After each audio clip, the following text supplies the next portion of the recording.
Yes sir. क्या बता रहे थे? सेलोफिन। तो ये भी सेलुलोज से ही बनता है। सेलोफिन क्या है? एक तरह का सीलिंग टेप है, transparent sealing tape. A thin transparent wrapping material made up of viscose. एक तरह का कार्बोहाइड्रेट है, विस्कोस, सेलोफिन। और रेयन, ये टेक्सटाइल में यूज होता है। रेयन, रेयन भी फाइबर है। रेयन ए टेक्सटाइल फाइबर और fabric made from regenerated cellulose. Rayon भी सेलुलोज से बना। जूट जो है, जूट का नाम सुने हो? जूट का बोरा बनता है ये सब, पैकिंग, यस। ये भी सेलुलोज है। अब देखिए, glycogen and starch ingested in the diet. देखिए अब डिफरेंस क्या है। ग्लाइकोजन और स्टार्च जो हम खाते हैं खाने में, they are hydrolysed by alpha amylases because of they contain alpha glucose. इसीलिए अल्फा एमाइलेज इसको डाइजेस्ट कर दिया। And glycosidases, glycosidases are the enzymes present in your intestine. Alpha amylase is present in your saliva, and these enzymes can break alpha 1 to 4 glycosidic bond between the glucose units and the most vertebrate। ठीक है, तो ये हो गया आप सब लोगों के पास है, vertebrates and non vertebrate animals में।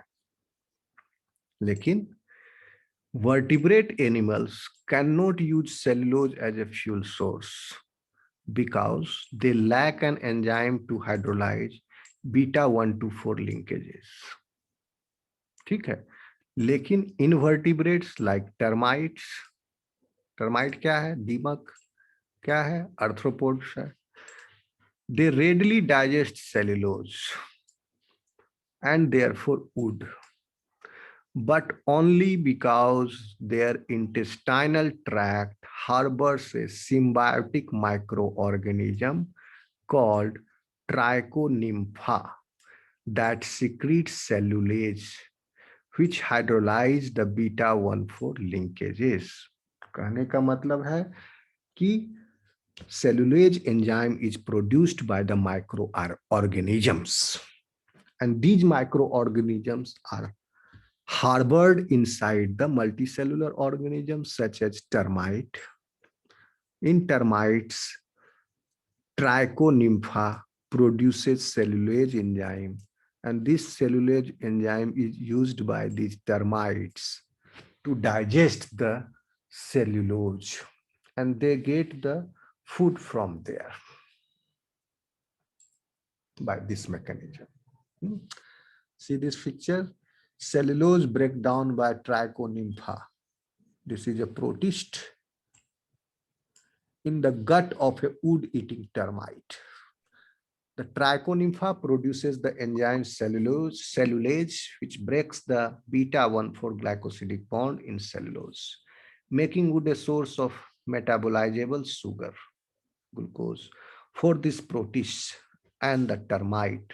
सिम्बायोटिक बैक्टीरिया है, तो इसके द्वारा तो जो ग्लूकोज उत्पन्न हो रहा है उसको ये ट्राइकोनिम्फा भी खा रहा है और दीमक भी खा रहा है, दोनों अपना काम चला रहा है। A number of invertebrates can digest cellulose, but only a few vertebrates, the ruminants, such as cattle, sheep, and goats, the ruminants are able to use cellulose as food because the first of their 4 stomach compartments, that is rumen, teems with bacteria and protists that secrete cellulase।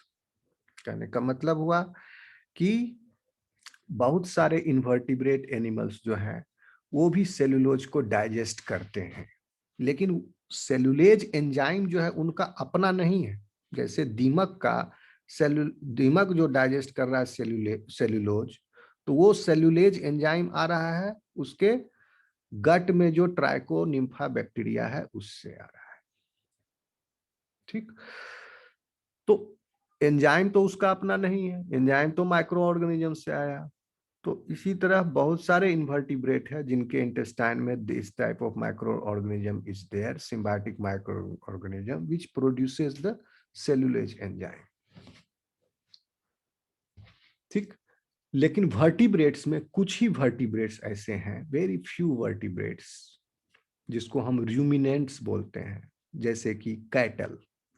Cattle में आ गया आपका गाय, घोड़ा, ऊंट, खच्चर, गधा, ठीक है, भैंस, ये सब हो गए कैटल्स, हर्बीवोरस।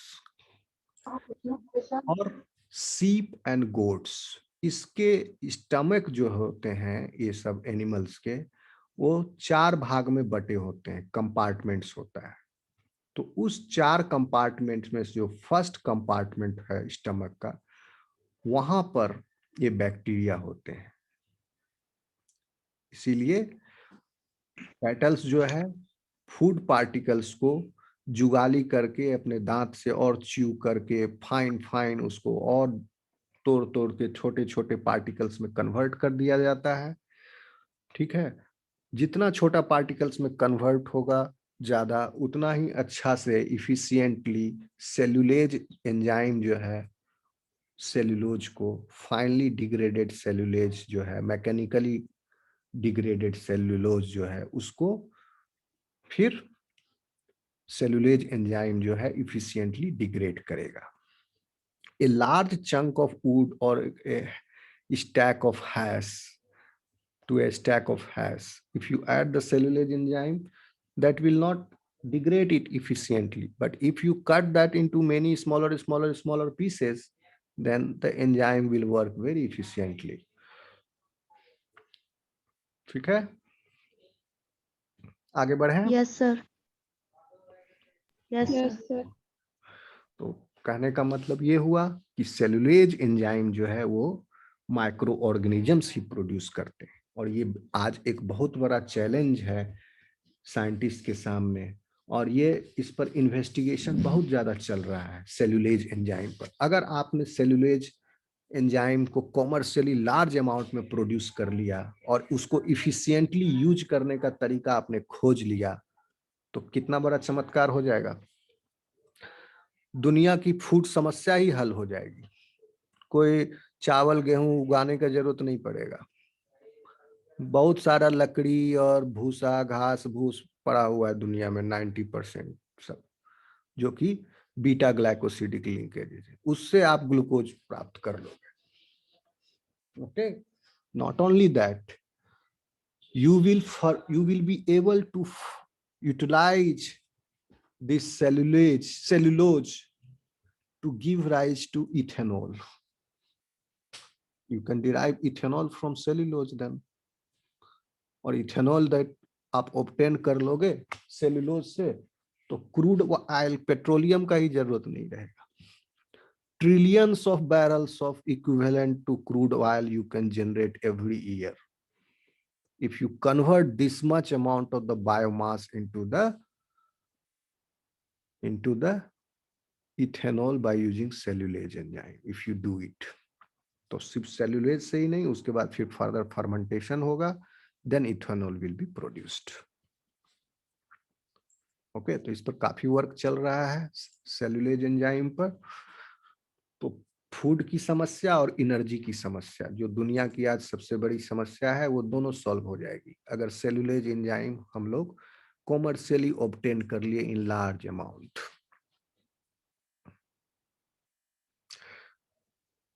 आगे बढ़े। Yes sir. Yes sir. Yes sir. Okay.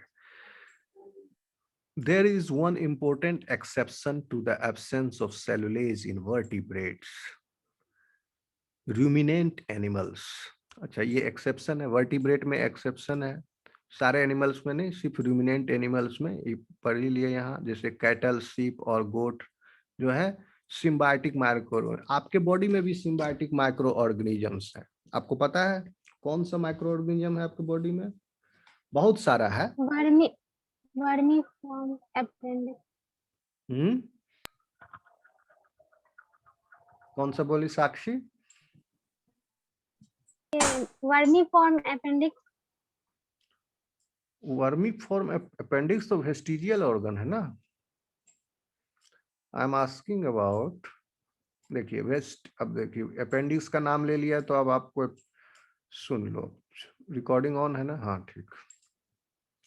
Appendix जो था वो फंक्शनल था इन प्राइमेट्स, हम भी प्राइमेट्स ही हैं आप लोग, ठीक है, हम लोग भी प्राइमेट्स ही हैं, but in earlier primates till apps, great apps, even in chimpanzee appendix is not vestigial. तो जब अपेंडिक्स वेस्टिजियल नहीं था तो थर्ड मोलर भी वेस्टिजियल नहीं था। तो जब थर्ड मोलर था दैट मीन्स वहां पर फीडिंग हैबिट जो है उसमें ज्यादा फाइबर है, सेल्यूलोज ज्यादा था।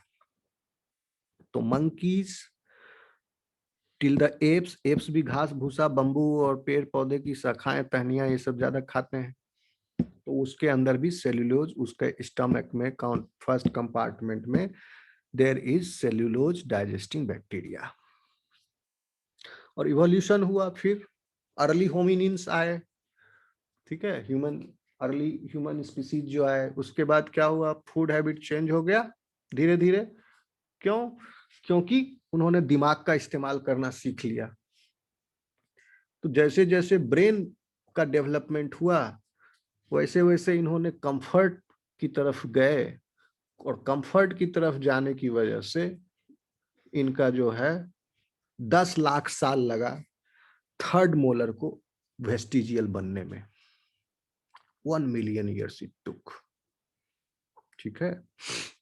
क्योंकि वेस्ट चिंपैंजी में भी, चिंपैंजी तो डिफरेंट लीनियज है पानिनी का, और उसके पहले ब्रांचिंग है होमो जीनस का।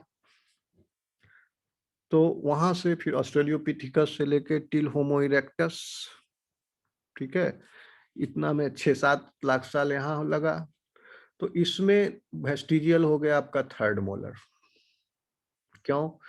क्योंकि फीडिंग हैबिट चेंज हो गया, शिफ्ट कर गए वो, इनको आग से पका के खाना खाने लगे, ठीक है। और जब पका के खाना खाने लगा तो फूड जो है सॉफ्ट हो गया, मुलायम हो गया, अब दांत से ज्यादा चबाने की जरूरत नहीं पड़ने लगी, ठीक है।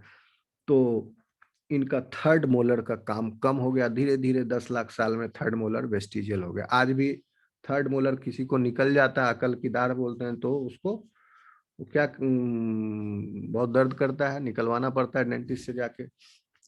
तो जब थर्ड मोलर वेस्टिजियल हुआ तो साथ ही साथ अपेंडिक्स भी वेस्टिजियल हो गया। ओके क्या क्वेश्चन क्या था आपका, भूल गए क्या क्वेश्चन? सिम्बायोटिक। हाँ, सिम्बायोटिक एसोसिएशन। तो उस समय सिम्बायोटिक एसोसिएशन था till the great apes, cellulose digesting bacteria का। अभी क्या है आपके सिम्बायोटिक एसोसिएशन में? One very important class of micro organisms that harbour your, lichen, sir lichen. Lichens तो प्लांट है ना, लाइकेंस, LICG। बैक्टीरियोइड सर। देखिए मैं बता रहा हूँ,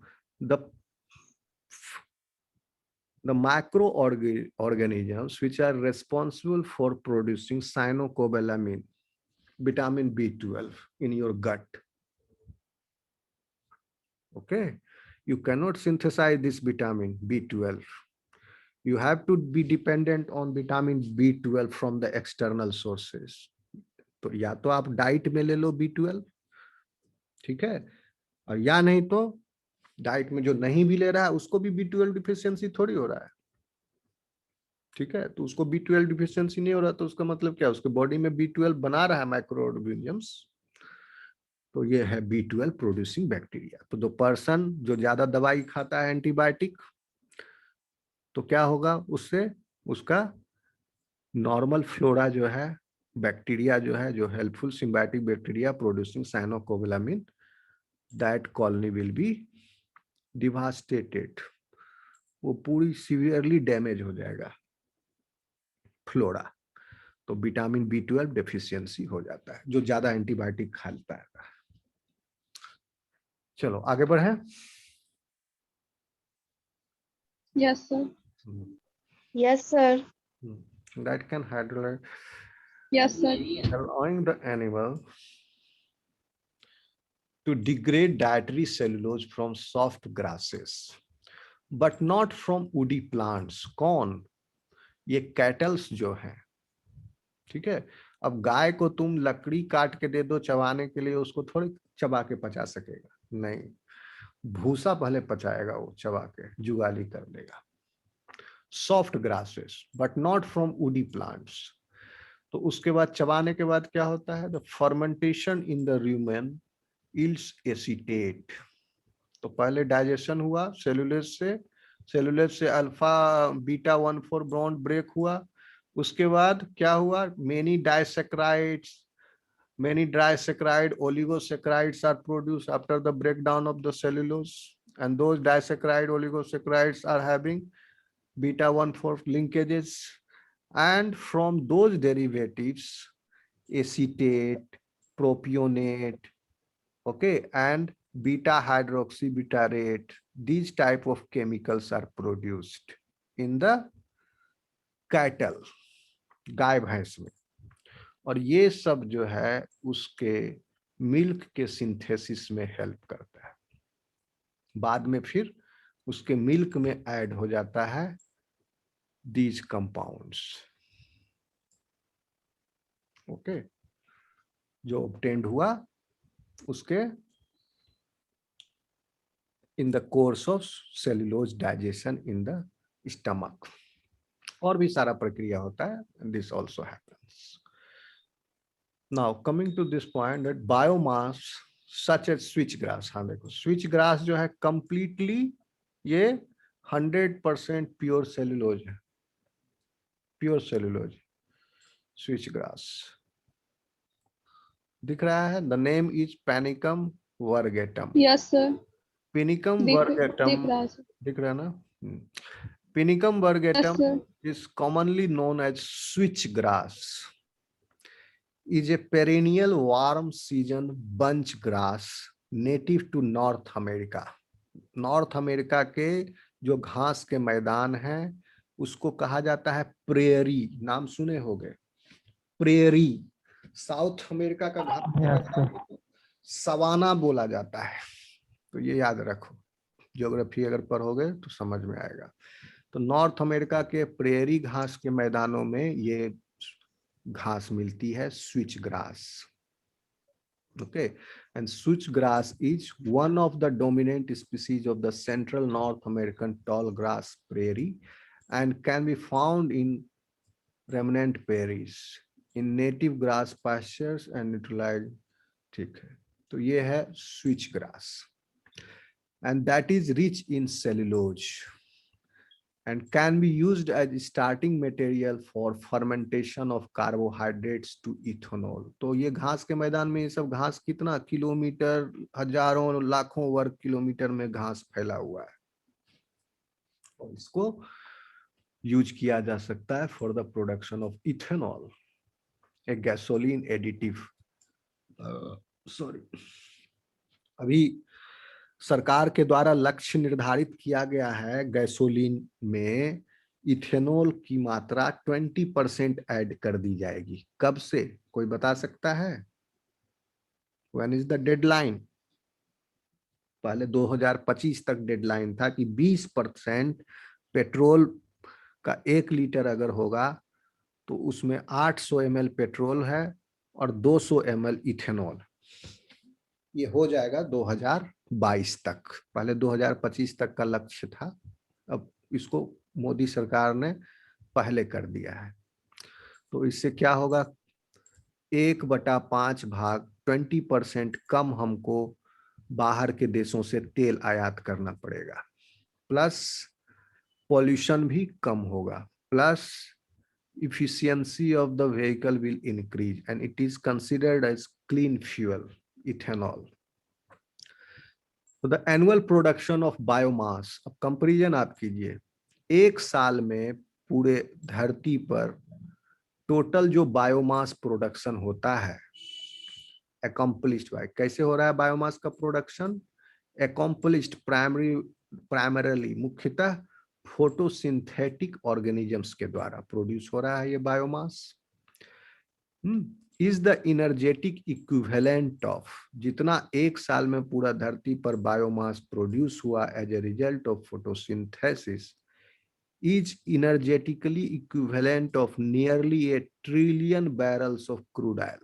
तो हर साल 1 ट्रिलियन बैरल क्रूड ऑयल धरती पर प्रोड्यूस हो रहा है, समझ लो उसके बराबर एनर्जी में, जितना बायोमास एक साल में फोटोसिंथेसिस के द्वारा बन रहा है। तो लेकिन ये बायोमास जो बन रहा है ये हमारे कितना काम आ पाता है? बहुत कम।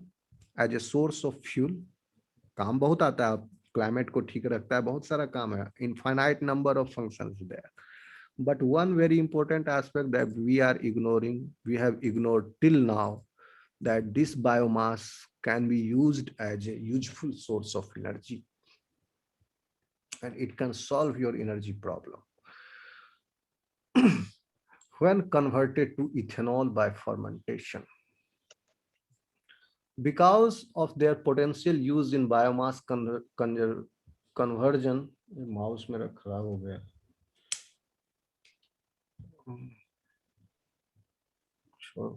चलो यहाँ तक कर लेते हैं, काइटिन नेक्स्ट क्लास में पढ़ेंगे।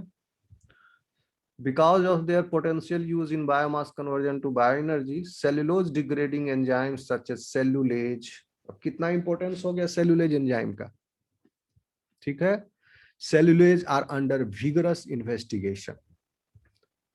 Supramolecular complexes called as cellulosomes found on the outside surface of the bacterium Clostridium cellulolyticum, ये भी सेल्यूलेज प्रोड्यूसिंग बैक्टीरिया है। They include the catalytic subunit of cellulase along with the proteins that hold one or more cellulase molecules in the bacterial surface and a subunit that binds cellulose and position in its catalytic site. तो ये उतना important नहीं है line, ये जान लो। दो तरह का ऑर्गेनिज्म आपको बताया माइक्रो ऑर्गेनिज्म, एक था क्लोस्ट्रिडियम सेल्यूलोलाइटिकम और फर्स्ट वन जो बताए थे अभी थोड़ी देर पहले ये ट्राइकोनिम्फा।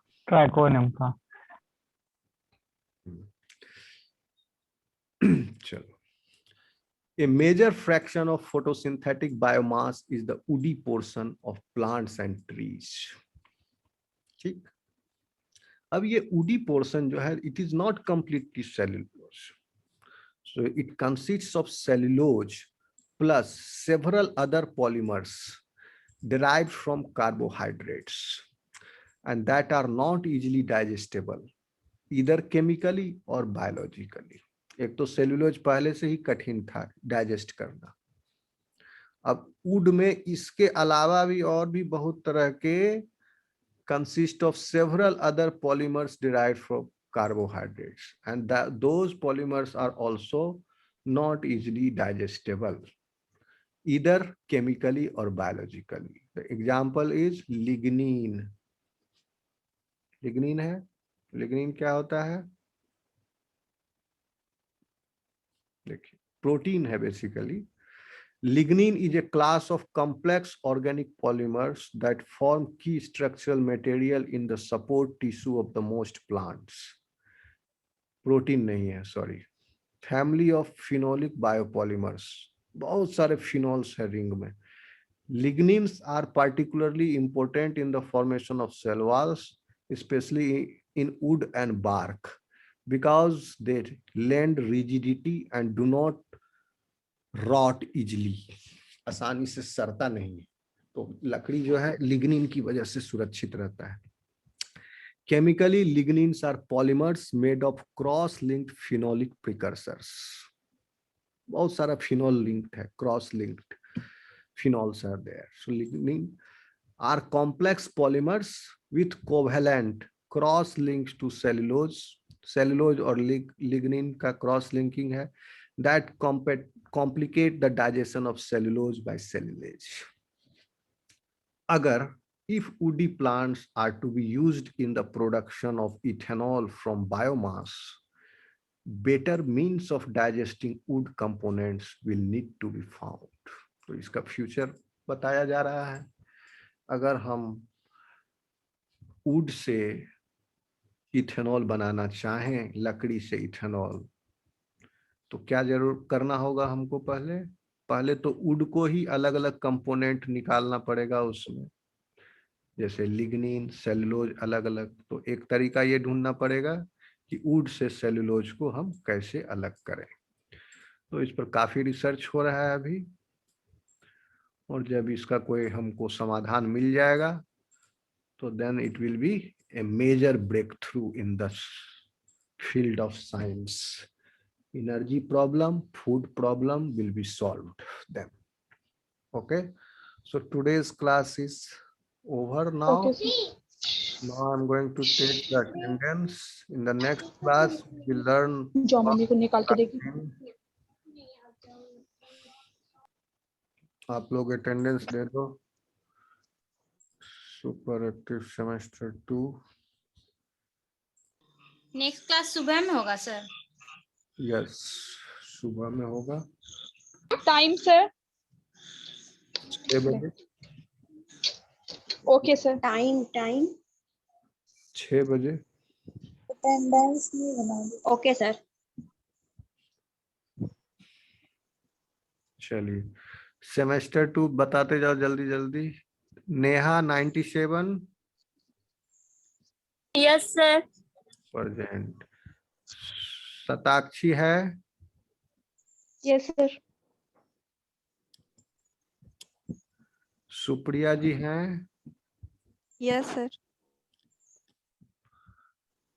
साक्षी हैं? Yes sir. नाजिया है? Yes sir.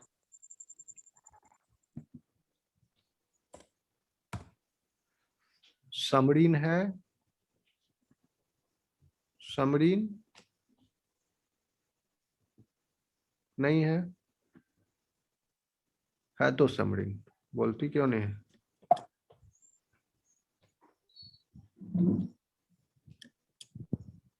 Neha Gond? Yes sir. हाँ। Simran? Yes sir. Purnima? Yes sir. Okay. Priyanka है? Yes sir. सर पहले का भी सर। तो तुम टाइम पर अवेयर नहीं करती हो पहले का? जब टाइम पर जिस समय अटेंडेंस लेंगे उस समय रहो। नहीं सर, टाइम पे स्टार्ट करते, नेटवर्क प्रॉब्लम के कारण ना सर बहुत देर हो जाता है, और उसके बाद भी स्टार्टिंग कर। राहुल है? Yes sir.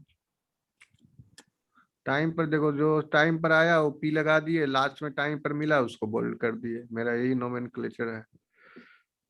अब तुम कब आए क्लास में हम उतना थोड़े ध्यान रखते रहेंगे। निशत है? Nishat Khanam? Yes sir. Yes sir present. Okay. Julie है?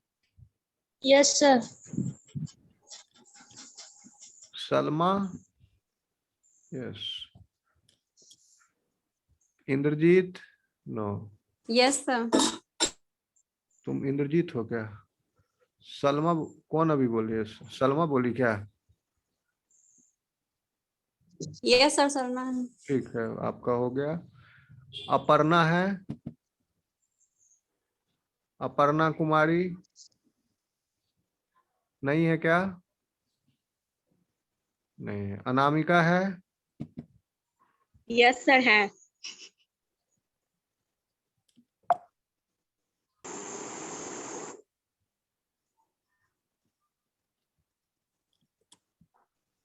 नेहा 98? नेहा 98 है क्या? नहीं है। रितु है क्या? Ritu? Sir Neha 98। Yes sir. Ritu है, अच्छा। सर नेहा 98। नेहा 98 सर मैं मॉर्निंग में क्लास की थी। बाद में आए होगे या उस समय नहीं रहेगा। जो सब देखो सबके सामने बना रहे हैं अटेंडेंस, ऐसा नहीं है कि हम पीछे से बना रहे हैं। देखो सामने है सब। तुम रहोगे जिसमें अटेंडेंस ले रहे हैं उसमें रहोगे तो हो जाएगा। चलो। हाँ सर, कल लास्ट में लिए थे, बोले थे बना देंगे सर कल, मेरा प्रियंका का। आप बोले तो सर। आप ये मैं चलो बना दिए, सबका बन गया है। देखो है तो पी। टाइम पर आया करो, टाइम हम पहले से बता कर रखते हैं। अच्छा छोड़ो, अब ये हो गया। अब अगला सेमेस्टर 3 का दे दो जल्दी से अटेंडेंस।